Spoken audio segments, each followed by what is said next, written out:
Muy buenas tardes, hermanos. Amigos que nos visitan, muy buenas tardes también, y a todos los que nos están viendo por el internet, muy buenas tardes. Que Dios les bendiga a cada uno de ustedes. Nosotros estamos por las tardes aquí actualmente, ¿no es cierto?, 1:15 y de la tarde. Para los que nos siguen por internet también de distintos países, un saludo muy cariñoso. Que Dios les bendiga, que la gracia del Señor esté con cada uno de ustedes, aún con nuestros amigos que nos están visitando por primera o segunda vez. Oremos al Señor, oremos a Dios. Vamos a inclinar nuestros rostros, acercarnos a la presencia de nuestro Dios, orar. Padre, en el nombre de Jesús, háblanos por medio de tu palabra, Padre, tu palabra bendita, tu palabra, Señor, santa, tu palabra que tú separaste para nosotros. Queremos seguir en esa misma actitud de adoración, pero ahora al compartir el escrito está. Háblanos, instrúyenos, anímanos, exhórtanos, Dios, y que nosotros podamos responder con obediencia a tu palabra, que nosotros podamos responder con adoración, con reverencia, con temor y temblor. Háblanos tú, Señor, y gracias por este tiempo, y gracias aún por los que nos ven por internet. Oramos que bendiga sus vidas y hables a sus corazones. Te lo pedimos esto en el nombre precioso de Jesús. Amén. Llegamos al final de nuestra primera serie, las buenas nuevas, las buenas noticias de libertad para todos, que tiene como base la carta del apóstol Pablo a los romanos, que lleva por título general verdadera libertad. Hemos visto en estos domingos, 5 domingos, los primeros 15 versos del capítulo 1. Hemos visto el llamado, el mensaje, la responsabilidad, el corazón del que proclama las buenas noticias o el evangelio. Hoy vamos a ver la actitud del que proclama el evangelio. Recuerde esto, mi hermano, mi amigo: haber sido llamado por Dios para predicar el evangelio es algo realmente maravilloso. Sí, es algo realmente maravilloso. Pero existe un peligro para todos aquellos que tenemos el encargo de anunciar las buenas noticias. ¿Cuál es ese peligro, pastor? El peligro de avergonzarnos al anunciar las buenas noticias o el evangelio. Existe ese peligro. ¿Por qué? Porque vivimos en una época de incredulidad. Tú lo sabes, vivimos en una época de escepticismo. Es una moda decir hoy soy ateo o soy agnóstico, y por eso nuestra cultura o sociedad ridiculiza nuestra fe como si fuera un mito sin esperanza. Nos ven como fanáticos religiosos, intolerantes o personas de mentes débiles, víctimas de una artimaña religiosa. Así nos ven. ¿Notas?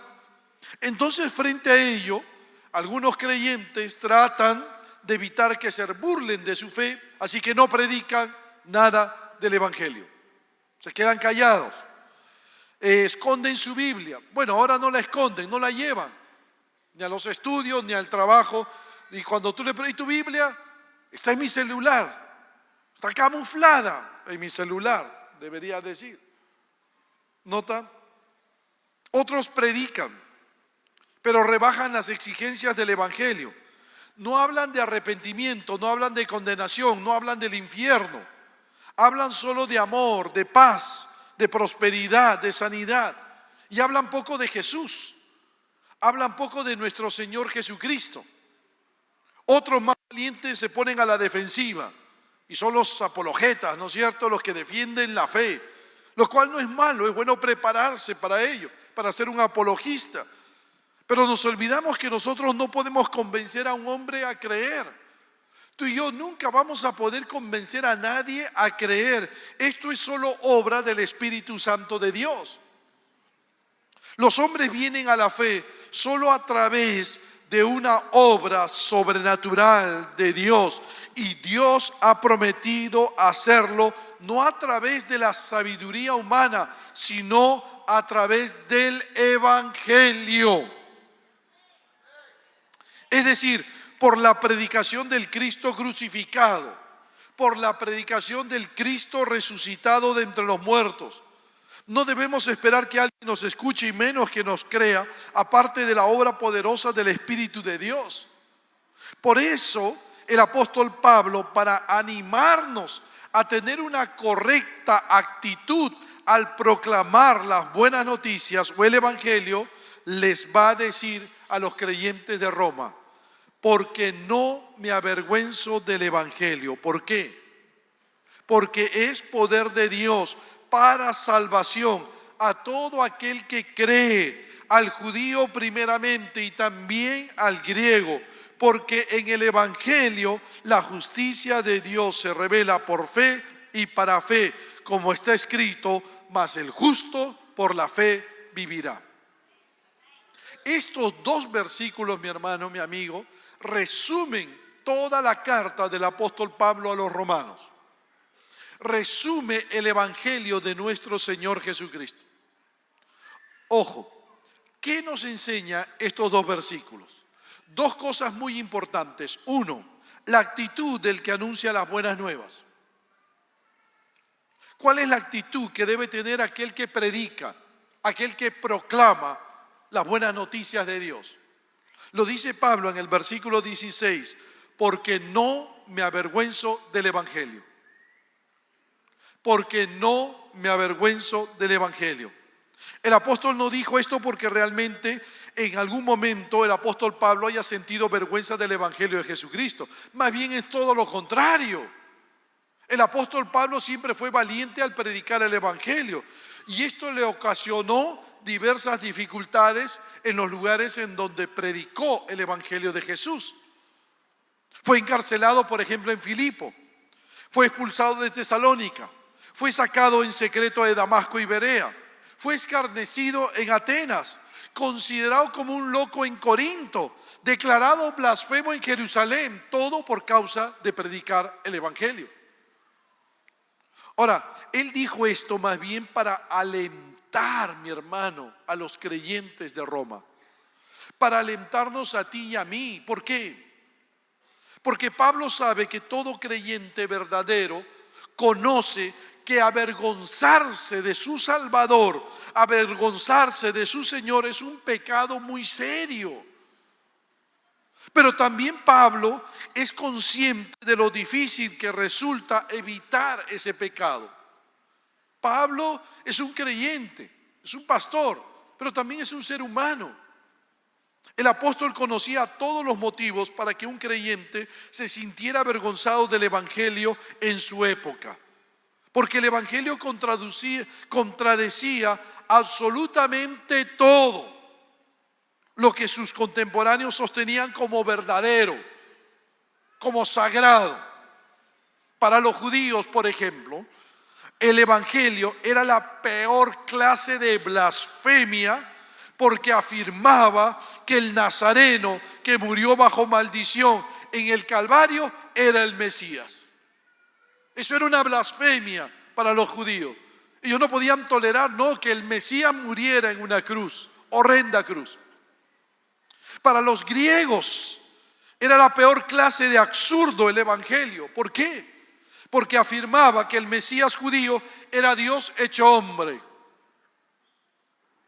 Para los romanos, los cristianos eran ateos.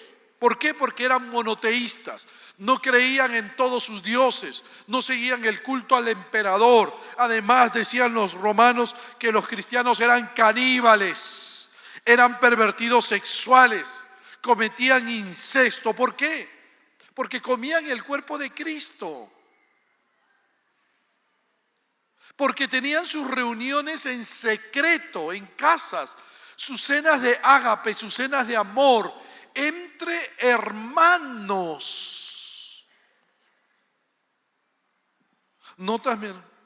Notas, por ello Pablo sabía que siempre que sus hermanos romanos abrieran la boca para hablar del Evangelio, serían rechazados, serían ridiculizados con desprecio, a menos que el Espíritu Santo interviniera y moviera las mentes y los corazones de sus oyentes. Nuestros días no son diferentes a los de Pablo, mi hermano. ¿Sabías eso? Nuestros días no son diferentes a los días del apóstol Pablo, no. Hoy el Evangelio también es ofensivo, pues contradice cada principio de nuestra cultura contemporánea. Por ejemplo, contradice el relativismo. ¿Sabías que vivíamos en una época la época del relativismo? Todo es relativo. Ya no hay absolutos. Principios morales absolutos ya no hay en nuestra sociedad de hoy. ¿No es cierto? Lo que para ti es bueno, para ti es bueno. Lo que para mí es malo, para mí es malo. Y no podemos discutir ni me puedes cuestionar. De repente para ti eso es bueno y de repente para mí eso es malo. De repente para mí es bueno y de repente para ti es malo. Y no debemos criticarnos ni cuestionarnos. Debemos respetarnos. Si tú me cuestionas, si tú me criticas, si tú dices algo en contra mía, eres intolerante, ¿no es cierto? Y no me estás respetando. ¿Notas? Todo es relativo, no hay absolutos. No hay principios morales absolutos, ¿no? Ahora quien dice que es un principio bueno o malo somos nosotros, los seres humanos. Nosotros decimos qué es bueno y qué es malo. Ya no Dios, ya no el Creador. Entonces, si yo quiero acostarme con tener relaciones sexuales con un niño y a ti te parece malo, pues a mí me parece bueno. Y no podemos discutir, ni me puedes cuestionar. No, eso sería ser intolerante. Eres intolerante conmigo y no me respetas. Tenemos que aprender a respetar las diferencias. ¿Notas? ¿Notas las calamidades y las tonterías y las desgracias que podemos ocasionar en un mundo relativista, donde ya no hay principios absolutos? Ojo, no hay absolutos morales. Ojo, por eso el Evangelio escandaliza. ¿Por qué? Porque provoca lo único que quiere evitar, que la conciencia de las personas se despierten y que esa persona se arrepienta de sus pecados y se acerque a Jesucristo. Pero también vivimos en una época de pluralismo. En una época de pluralismo, ¿no es cierto? Toda religión es buena. Todo pensamiento es bueno. Todo es verdad, ¿no es cierto? Ya no existe una sola verdad, hay muchas verdades. Una época donde toda religión, toda moralidad es verdadera. No importa cuán radicalmente diferentes o contradictorias puedan ser. Y lamentablemente los medios de comunicación y el mundo académico fortalecen esta opinión, ¿no es cierto? Claro, todas las religiones son buenas, todos los pensamientos son buenos, ¿no es cierto? Hay que respetar cómo piensa el otro y cómo piensa el otro. ¿Qué es lo que siente? Si se siente hombre o se siente mujer, respétalo. No lo cuestiones.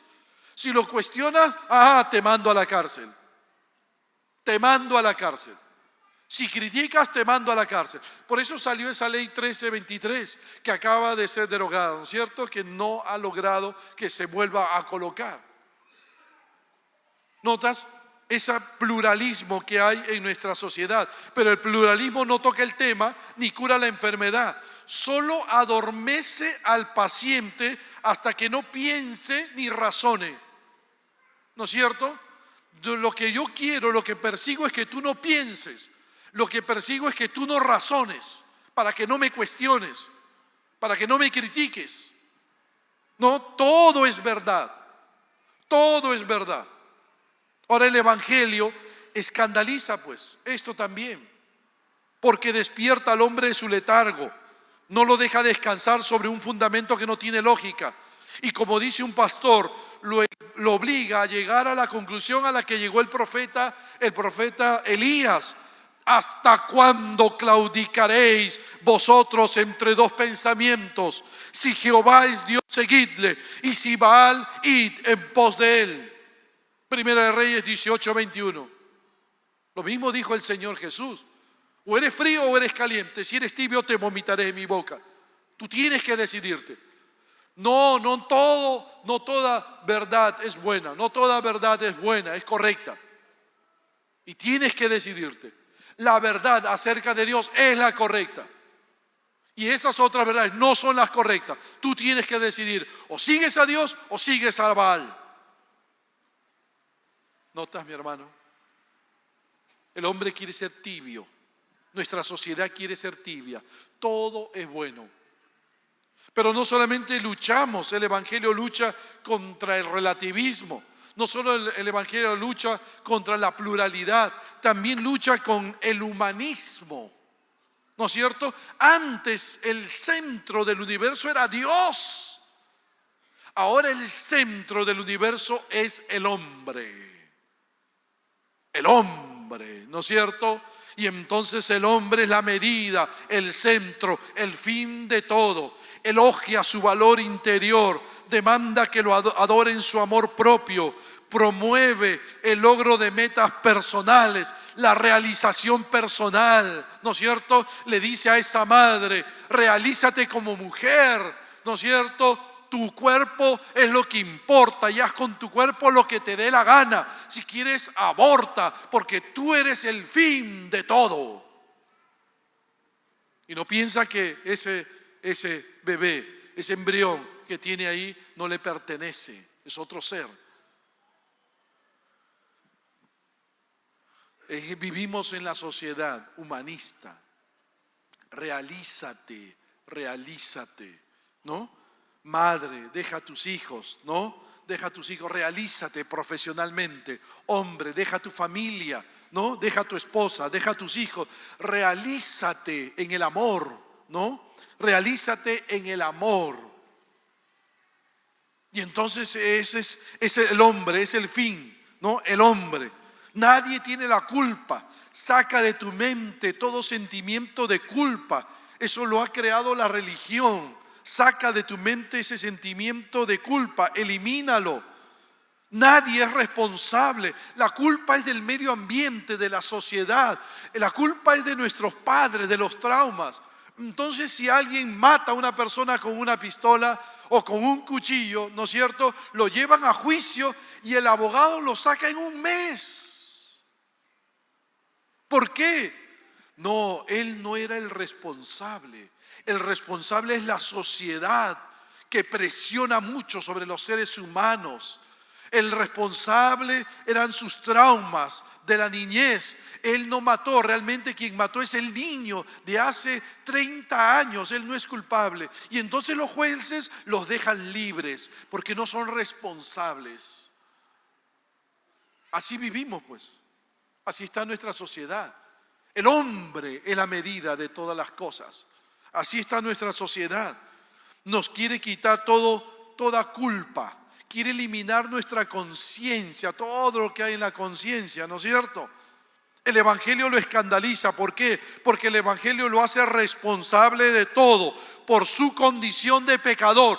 Tú eres el responsable. Tú eres pecador. El pecado, el mal no está afuera. El pecado, dice el Evangelio, está en tu corazón. Eso es lo que hace el Evangelio. Por eso las personas nos rechazan. Por eso la sociedad nos rechaza. Y podemos sentir en algún momento, nos sentimos avergonzados, como vemos que en la televisión, en los medios de comunicación, ¿no es cierto? En las revistas, en las películas, todo es pluralismo, todo es humanismo, todo es relativismo, nos sentimos presionados. Y entonces podemos sentirnos avergonzados del Evangelio. El apóstol Pablo nos dice, nos anima, porque no me avergüenzo del Evangelio. No te avergüences del Evangelio. Yo no me he avergonzado del Evangelio. Yo he dicho públicamente, soy cristiano y predico las buenas noticias de salvación en Cristo.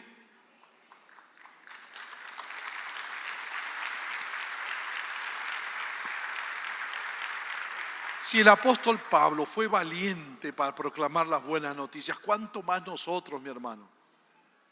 No te amilanes, no te sientas. Predica el Evangelio, predica el Evangelio.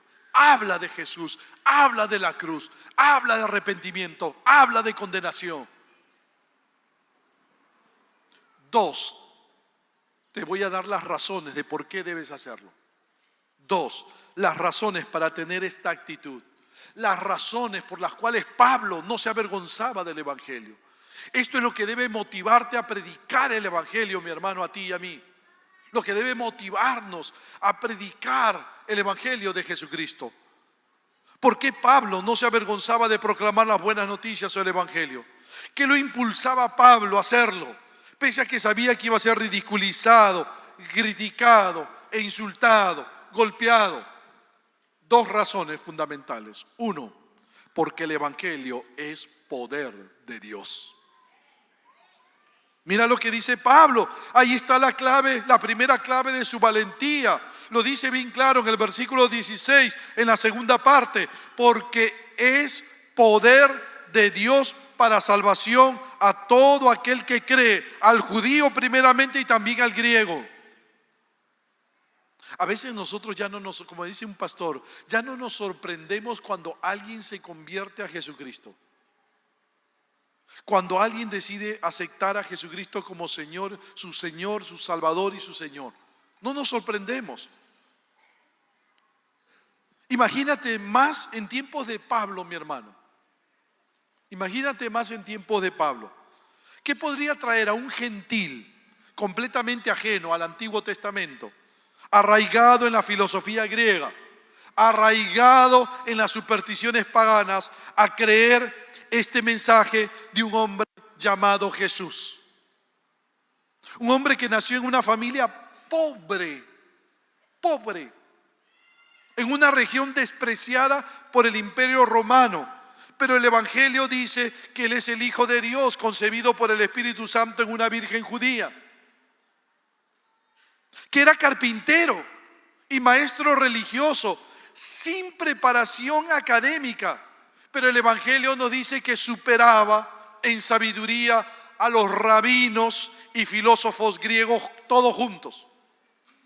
Que era pobre, no tenía dónde recostar su cabeza, pero el Evangelio nos dice que alimentó a miles y sanó a muchos. Que fue crucificado en las afueras de Jerusalén como un blasfemo y un enemigo del Estado, pero el Evangelio afirma que su muerte fue crucial para la humanidad y es el único medio de salvación del pecado y que nos reconcilia con Dios. Que fue colocado en una tumba prestada, no era suya. Pero el Evangelio dice que resucitó y 40 días después ascendió al cielo.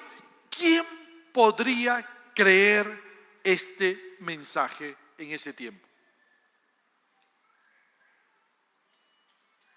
Y hoy también. Nadie. A menos que Dios intervenga con su poder. A menos que Dios intervenga con su poder. No hay otra explicación, mi hermano, mi amigo. El Evangelio nunca habría salido de Jerusalén y mucho menos hubiera llegado más allá del Imperio Romano y a cada nación del mundo, a menos que Dios se hubiera ocupado de esto. El mensaje hubiera muerto al nacer si hubiera dependido de habilidades organizacionales, si hubiera dependido de la elocuencia de los pastores, de los predicadores, si hubiera dependido de estrategias inteligentes. No. Estas cosas no tienen poder para llevar a cabo la imposible conversión de los hombres. Debemos ser valientes en proclamar el Evangelio de Jesucristo, es decir, no sentirnos avergonzados del Evangelio. ¿Por qué? Porque es poder de Dios para salvación a todo aquel que cree. Es poder de Dios. Nos van a ridiculizar, ¿sabes, mi amigo? Nos van a ridiculizar, sí. Nos van a decir intolerantes. Pero debemos comprender que el poder para que alguien se convierta descansa en la proclamación del Evangelio. No olvides esto, mi hermano, escúchame, te lo he predicado en más de una oportunidad y ahora último te lo he dicho en la prédica, en la serie de Nacer otra vez. El hombre está totalmente incapacitado para salvarse a sí mismo de su pecado y de la condenación eterna. Incapacitado. El hombre no puede salvarse por sí mismo. La Biblia es bien clara. Aun Job decía: aunque me lave con aguas de nieve, Job 9, y limpie mis manos con la limpieza misma, aún me hundirás en el hoyo y mis propios vestidos me abominan. El hombre está totalmente incapacitado para salvarse a sí mismo. No puede. No puede. El pecado no se lo permite. Pero también está incapacitado para cambiar. No puede, el hombre no puede cambiar por sí solo. No puede cambiar ni la educación, ni nada podrá cambiar a una persona. ¿Te has dado cuenta que las personas más educadas son las personas que hacen mayores maldades? No, eso no cambia a nadie. Ni una mejora económica, ¿no es cierto?, evitará que hagas el mal. No, cuidado. Por eso dice el profeta Jeremías: ¿podréis vosotros hacer bien estando habituados a hacer mal? El hombre no tiene en sí mismo el poder para cambiar su propia naturaleza. Tampoco lo tiene la religión, las buenas obras, la iglesia, los rituales, la buena educación, el dinero. Eso no cambia a nadie. El único que tiene el poder para salvar y cambiar a los hombres es Dios. Es Dios. Es Dios. Y para ello Dios utiliza su evangelio, que tiene poder. Solo el evangelio tiene poder. La palabra poder, mi hermano, viene de la palabra griega dinamis, que significa poder dinámico, poder explosivo. Y de esa palabra proviene la palabra dinamita. Pero el evangelio no explota como la dinamita, mi hermano. La idea de esta palabra es que el evangelio genera energía, genera nueva vida.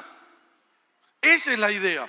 Solo el evangelio tiene el poder para salvar, para resucitar, para dar nueva vida, para hacer que una persona nazca de nuevo, de alguien que está muerto en sus delitos y pecados. Ahora, esto mismo lo afirma el apóstol Pedro. No olvides lo que dijo el apóstol Pedro, primera de Pedro, capítulo 1, 23 al 25. Siendo renacidos, no de simiente corruptible, sino de incorruptible, por la palabra de Dios, que vive y permanece para siempre. Y esta es la palabra que por el Evangelio os ha sido anunciada. ¿Qué le está diciendo el apóstol Pedro a estos creyentes? Ustedes pudieron nacer de nuevo. Ustedes fueron renacidos gracias a que el evangelio se les predicó. ¿Amén o no? Solo el evangelio, mi hermano, grábatelo en tu mente. Grábalo en tu corazón. No la psicología, no las bonitas palabras que puedas usar. Solo el evangelio o las buenas noticias tienen el poder de Dios para salvar una vida de la condenación eterna en el infierno. ¿Amén o no? Solo el evangelio. Solo las buenas noticias. El medio por medio del cual recibimos el evangelio. Porque quizás algún amigo en esta tarde se está preguntando: pastor, ¿por qué medio puedo obtener yo la salvación que el evangelio ofrece? El apóstol Pablo dice, a todo aquel que cree, versículo dice, a todo aquel que cree, a todo aquel que cree. El medio es creer en Jesús. Y la palabra creer, escúchame bien, la palabra creer viene de una palabra griega que habla de confiar, pisteuo, que habla de confiar, tener fe en alguien. No es fe intelectual, es fe que produce acción. Acción. Ojo, escúchame. Un maestro, yo te lo he explicado en más de una oportunidad, de cómo un maestro de escuela dominical le explicó a sus niños lo que es la fe en la Biblia. Lo que es la fe produce acción, te lleva a actuar. La fe no es solo intelectual, no, la fe es acción. Le dijo, sacó su reloj y fue donde los niños, sus niños estaban sentados y fue donde el primer niño le dijo, te regalo. Y el niño que estaba allí adelante dijo, no, pastor, no, profesor, usted nos quiere agarrar, ¿no es cierto? No, y después lo saca, no, yo no quiero ser el primer incauto en esto. No. Voy al segundo, fue al segundo, te regalo. No, yo tampoco, yo paso. Va al tercero, toma, te regalo. No, yo no. Va al cuarto. Así fue a todos. Y nadie lo tomaba. Hasta que fue al último, al pequeñín, al más travieso. Y le dijo, te regalo.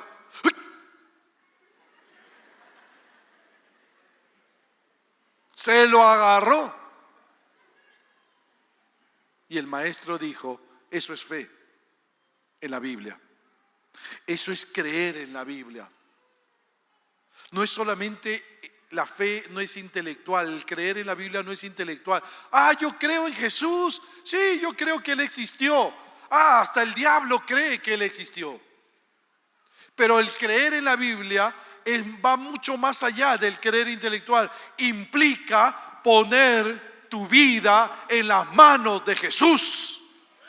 Jesús, creo en ti y pongo mi vida en tus manos, Jesús. Eso es creer en la Biblia. Eso es fe. ¿Notas? Confiar en Cristo.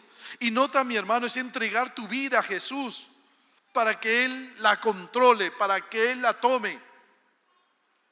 Y la salvación no tiene fronteras nacionales, raciales o étnicas, sino que es dada a todo aquel que cree. Al judío primeramente, dice Pablo, y también al griego. ¿Por qué al judío primero? La razón, mi hermano, es cronológica, nada más.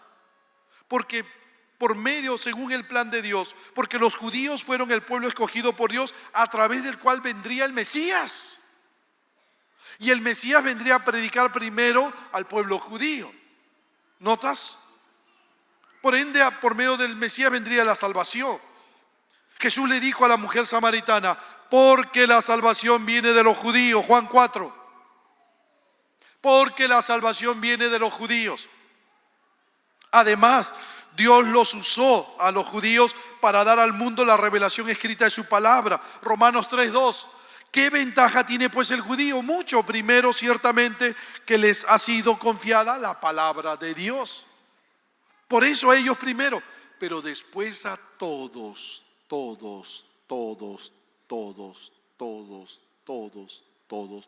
deben escuchar del Evangelio de Jesucristo.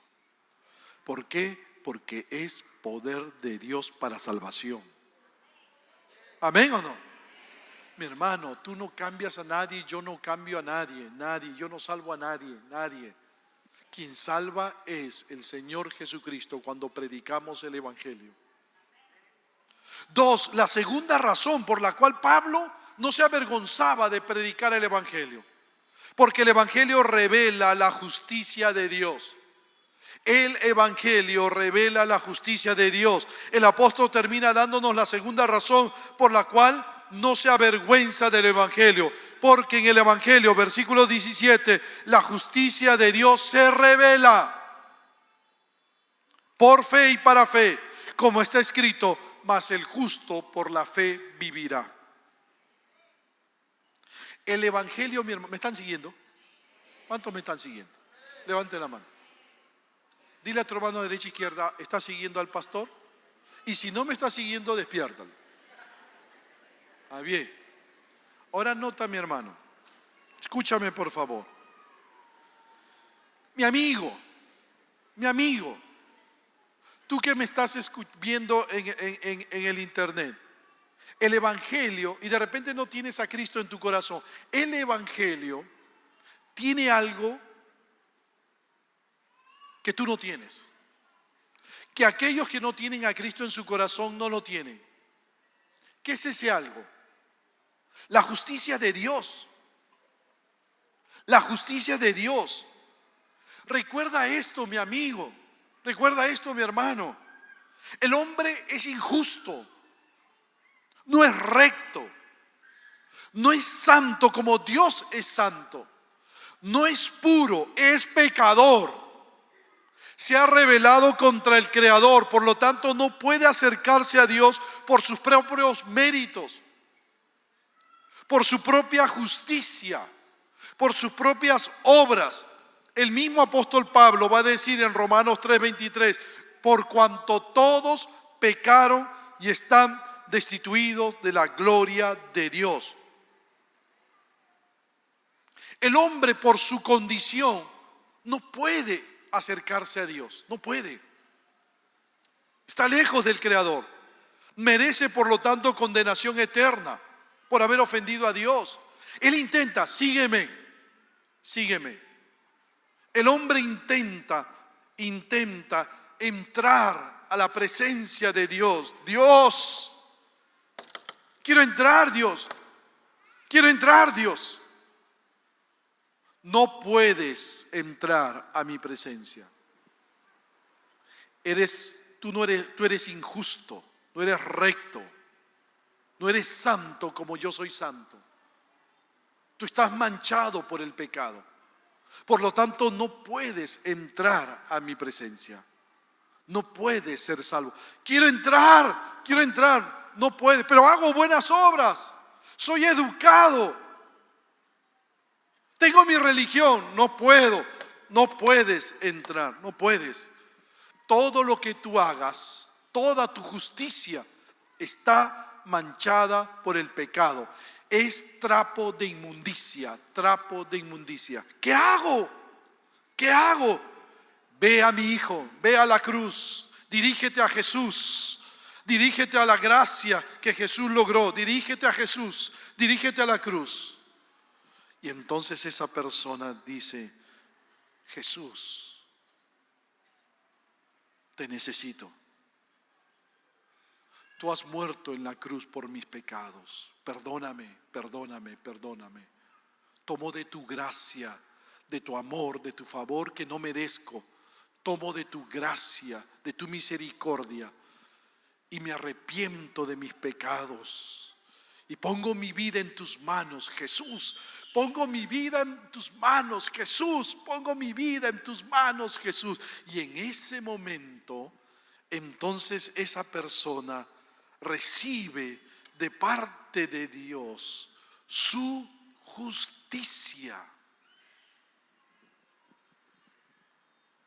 La justicia de Dios, que es recta, santa, pura, sin mancha, sin pecado, una nueva naturaleza recibe esa persona. Y ahora está en capacidad de entrar a la presencia de Dios. Dios, ya puedo entrar. Sí, ya puedes entrar, porque has recibido mi justicia, que es santa como yo soy santa, que es justa como yo soy justo, que es recta como yo soy recto. Puedes ahora entrar. ¿Amén? ¿Amén o no?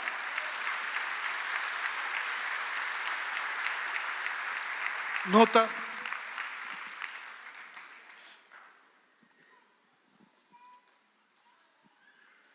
esa justicia, mi hermano, esta justicia, la logró Cristo en la cruz del Calvario.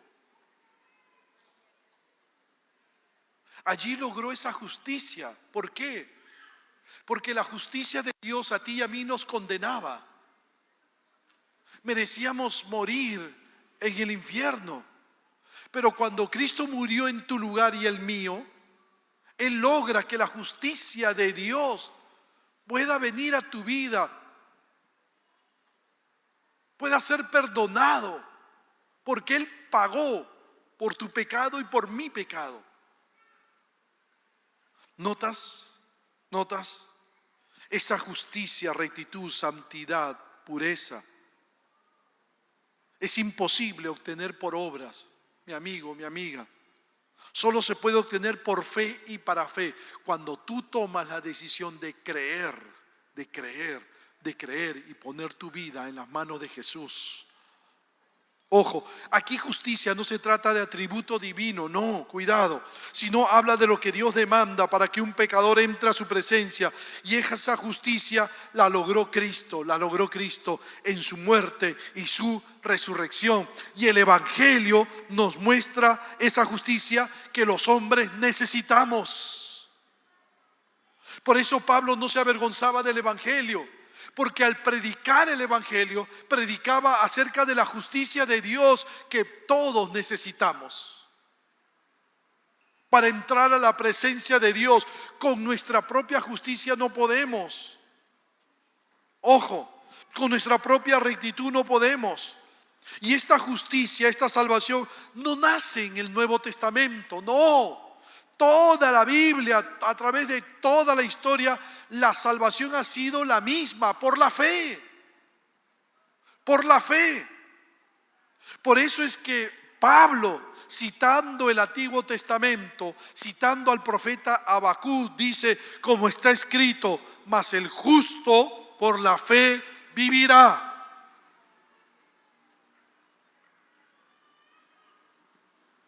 Porque la misma salvación fue a través de toda la Biblia, todo el Antiguo Testamento. La salvación fue una sola. Aún Abraham, el patriarca, la Biblia nos dice, Génesis 15:6, ¿qué dice? ¿Qué dice? ¿Qué dice? Y creyó a Jehová, ¿y qué?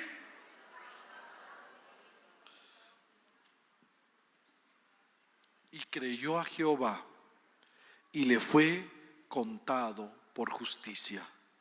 La justicia vino y cubrió a Abraham porque le creyó a Dios, puso su vida en las manos de Dios. ¿Notas, mi hermano? Quedó en capacidad de poder entrar a la presencia de Dios. Por eso debemos predicar el Evangelio.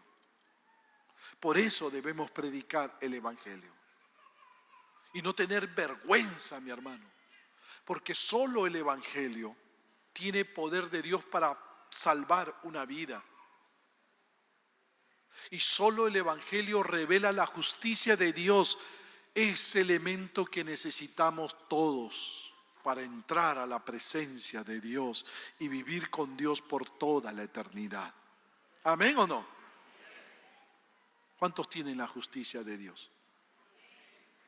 Pero quizás hay alguien que todavía no ha sido revestido con la justicia de Dios.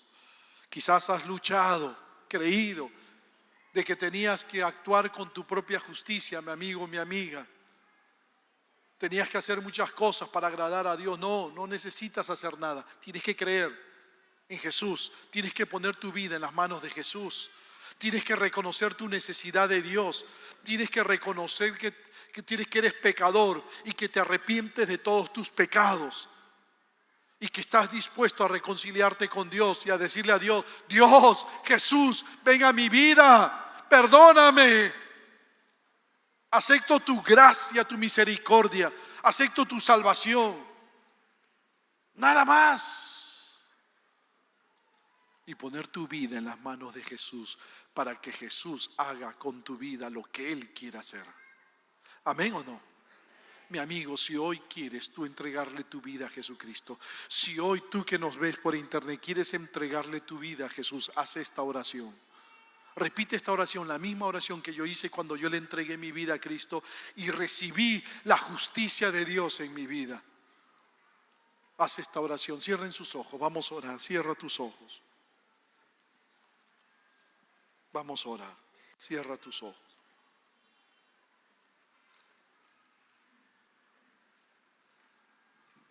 Vamos a orar, vamos a orar.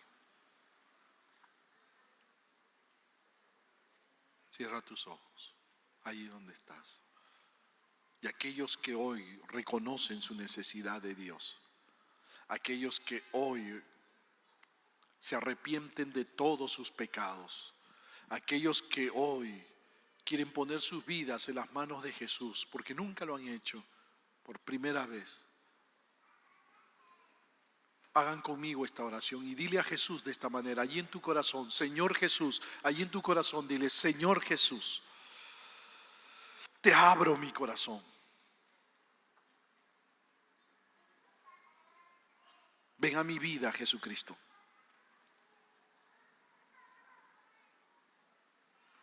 Me arrepiento de todos mis pecados. Líbrame de la condenación eterna, Jesús. Dame tu justicia, tu rectitud, tu santidad, con la cual, Jesús, tendré libertad para entrar en tu presencia. Gracias, Jesús. Ahora soy de Cristo. Solo tú puedes cambiarme, Jesús. Solo tú, Jesús. Gracias por tu salvación. Gracias, Jesús. Gracias. Gracias. Sigamos orando, por favor. Quizás esta tarde hay personas que han hecho esta oración conmigo por primera vez y le han entregado su vida a Jesús. Han recibido de la justicia de Dios en sus vidas. Porque tomaron la decisión, la firme decisión de vivir para Jesús. ¿Tú le entregaste tu vida a Cristo? ¿Me permites orar por ti? Queremos orar en estos momentos por todos aquellos que le han entregado su vida a Jesucristo. Si tú también que estás viéndonos por internet le entregaste tu vida a Jesús, permíteme orar por ti. Vamos a orar por todos aquellos que han entregado su vida a Jesús. Allí donde estás, levanta tu mano. ¿Habrá alguien